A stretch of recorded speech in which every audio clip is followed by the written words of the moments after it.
कंकाल का रहस्य। चौरा गांव के खेतों में इन दिनों खुदाई का काम चल रहा था। असल में इसी गांव से होकर एक अच्छी सड़क गुजरनी थी, इसलिए यहाँ खुदाई शुरू की गई थी। अचानक एक दिन खुदाई करने वाली मशीन से कुछ टकराता है। बाद में जब खोजबीन की जाती है तो वहां से 2 कंकाल मिलते हैं। पुलिस गांव के लोगों से पूछताछ शुरू करती है। आप लोगों को क्या लगता है ये किसके कंकाल हो सकते हैं? अरे साहब, हमें क्या पता ये किसके कंकाल है, आप ही लोग पता लगाइए। हम लोग तो बहुत ज्यादा डरे हुए हैं। हाँ, हमारी फॉरेंसिक टीम अभी आ रही है। ये बताओ कि इस गांव के रहने वाला कोई जोड़ा गायब तो नहीं ना? क्योंकि शुरुआती जांच में तो ये बात सामने आ रही है कि एक कंकाल किसी पुरुष का है तो एक किसी महिला का। साहब, हमें तो बहुत डर लग रहा है। ऐसे कंकाल मिलने का मतलब गांव के आसपास ही किसी की हत्या हुई है या फिर किसी को जलाकर मार डाला गया है। हाँ साहब, हम अपने परिवार को लेकर बहुत ही ज्यादा परेशान हैं। देखिए, आप लोगों की परेशानी हम समझ सकते हैं, लेकिन आप लोगों को पुलिस का सहयोग करना होगा, क्योंकि आपके सहयोग के बगैर हम ये पता नहीं लगा सकते हैं कि आखिर ये किसके कंकाल है और इनकी हत्या किसने की। ठीक है साहब, गांव के लोग आपका पूरा सहयोग करेंगे। हाँ साहब, पूरा सहयोग करेंगे। तो फिर ठीक है, हम अपनी जांच शुरू कर देते हैं। कुछ दिन बाद जांच रिपोर्ट आ जाती है। पता चलता है कि ये कंकाल करीब 20 साल पुराने हैं, यानी 20 साल पहले किसी जोड़े की हत्या कर शव को यहाँ पर दबा दिया गया था। इंस्पेक्टर राघव, ये बताओ कि 20 साल पहले की मर्डर मिस्ट्री क्या आप सुलझ सकती है? हाँ सर, क्यों नहीं, लेकिन अब सबूत और गवाह काफी मिट गए होंगे। मुश्किल तो होगी, लेकिन शायद किसी परिवार को इंसाफ मिल सके। इंस्पेक्टर राघव, आप बिल्कुल सही कह रहे हैं। किसी परिवार को तो इंसाफ मिलेगा ही और किसी को उसके किए की सजा भी मिलेगी। जी सर, मैंने तो जांच शुरू भी कर दी है। 20 साल पहले इस गांव के 2 जोड़े अचानक कहीं गायब हो गए थे। मैंने दोनों ही परिवारों के बाकी के सदस्यों से बातचीत शुरू की तो उन्होंने बताया कि उनके बच्चे शहर गए थे, लेकिन आज तक वापस नहीं लौटे हैं। लेकिन ये दोनों शव किस परिवार के सदस्यों के हैं, ये कैसे पता चल सकेगा? सर, मैंने डीएनए टेस्ट करवा लिया है। आज शाम तक इसकी रिपोर्ट भी आ जाएगी। अच्छा, ठीक है। उसी शाम को सर, डीएनए रिपोर्ट के मुताबिक ये दोनों ही लाशें चौरा गांव के रहने वाले प्रधान सुल्तान सिंह के बेटे और बहू की है। लेकिन इनकी हत्याएं किसने की है, ये कैसे पता लगेगा? इसी का तो पता लगाने की कोशिश में जुटा हूँ सर। आज सुल्तान सिंह से मिलने भी जा रहा हूँ। मेरा बेटा और बहू तो मेरे लिए सिर्फ यादों में ही रह गए थे। हमें उनकी लाशें तक नहीं मिल सकी थी। आज 20 साल बाद उनके कंकाल मिले हैं। मैं अब किसके लिए जीऊं?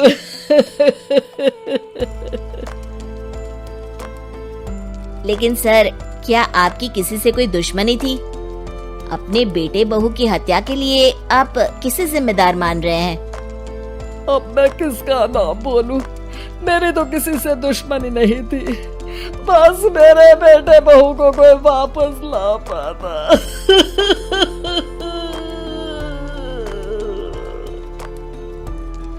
इसके बाद सुल्तान सिंह फूट फूट कर रोना शुरू कर देते हैं। सर, अब आप इनका अंतिम संस्कार करवा सकते हैं। कम से कम इनका शरीर ना सही, इनका कंकाल तो आपको मिला है। लेकिन हाँ, अगर आपको कुछ भी याद आए तो जरूर बताइएगा। मेरी तो बेटा अब उम्र हो गई है, लेकिन मेरे बेटे और बहू के हत्यारों का जरूर पता लगाइएगा, क्योंकि जब तक हत्यारे पकड़े नहीं जाएंगे मेरा मन नहीं मानेगा। सर, हमारी पूरी कोशिश रहेगी हत्यारे को पकड़ने की। लेकिन एक बात बताइए, उस वक्त आपको किस पर शक गया था? उस वक्त मेरे एक ड्राइवर को पकड़ा गया था, लेकिन सबूतों के अभाव में उसे छोड़ दिया गया था। अच्छा, और ड्राइवर पर कैसे शक हुआ था? क्योंकि उस दिन ड्राइवर छुट्टी पर था। उस समय लेकिन लाश क्यों नहीं मिल सकी थी? उस वक्त पुलिस ने बहुत कोशिश की थी, लेकिन दोनों की डेड बॉडी नहीं मिल सकी थी। ठीक है, हमारी तफ्तीश चल रही है, मैं फिर आऊंगा। इसके बाद इंस्पेक्टर वहां से चला जाता है और सुल्तान सिंह अपने बेटे और बहू की याद में खो जाते हैं। कुछ दिन बाद सुल्तान सर, एक बात बताइए, जब आपके बेटे बहू की हत्या हुई थी, उसी के आसपास आपके ही गांव का रहने वाला एक और जोड़ा उसी वक्त गायब हो गया था ना? हाँ सर, अलका और अभिषेक, वो भी मेरे बच्चों जैसे ही थे। तो फिर वो कहाँ है? उनका भी आज तक पता नहीं चल सका, लेकिन बताते हैं कि कुछ साल पहले अभिषेक को गांव के ही किसी आदमी ने मुंबई में देखा था, लेकिन फिर वो गायब हो गया। यानी अभिषेक और अलका की हत्या नहीं हुई थी, बल्कि उन्होंने किसी वजह से खुद ही गांव छोड़ दिया था। हाँ, हो सकता है, क्योंकि अभिषेक मेरे बेटे संतोष का अच्छा दोस्त था और उसका मेरे घर भी आना जाना लगा रहता था। हो सकता है कि उसने मेरे बेटे और बहू के बारे में सुन लिया हो और ये गांव छोड़ दिया हो सकता है। उनके परिवार का कोई अब नहीं रहता क्या इस गांव में? अब तो कोई नहीं रहता। एक चाचा थे, लेकिन उन्होंने भी अपना पुश्तैनी मकान बेच दिया है। वो भी अब कहीं शहर में ही बस गए हैं। ओह, अभिषेक और अलका के बारे में भी पता लगाना होगा। हो सकता है कि वही इस हत्या के बारे में कुछ बता सके। हो तो सकता है, लेकिन वो बेचारे तो खुद ही वक्त के मारे थे, वो क्या बताएंगे। फिर भी सर, जब केस दोबारा खुला है तो जांच तो करनी ही पड़ेगी, और इस बार तो लाशें भी बरामद हुई है। कुछ दिन तक लगातार तफ्तीश चलती रही। एक दिन थाने से सुल्तान सिंह को फोन आता है। हाँ, कौन बोल रहा है? सर, मैं कांस्टेबल तुलाराम बोल रहा हूँ थाने से। आपको थाने आना पड़ेगा। थाने? लेकिन क्यों? सर, किसी की पहचान करवानी है। अच्छा ठीक है, मैं दोपहर तक पहुंचता हूँ। सुल्तान सिंह दोपहर में थाने पहुंचता है। कई पुलिस के अधिकारी वहां मौजूद रहते हैं। सर, आपके बेटे की हत्या का रहस्य आज शायद सुलझ जाए। अच्छा इंस्पेक्टर राघव, पर वो कैसे? सर, उस आदमी को देखिए, क्या वही अभिषेक है? सुल्तान सिंह की आंखों में हैरानी से आंसू आ जाते हैं।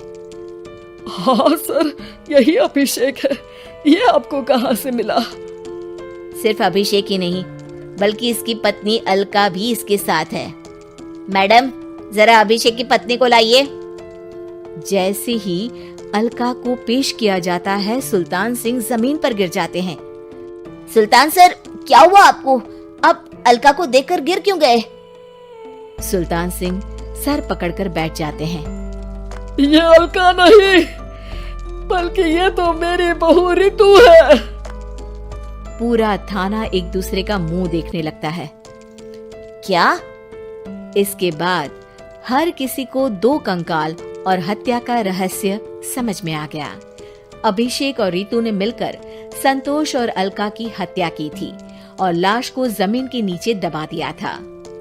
आज 20 साल बाद इस हत्या का रहस्य खुल सका था कि अवैध प्रेम संबंध में 2 मासूमों की जान गई थी।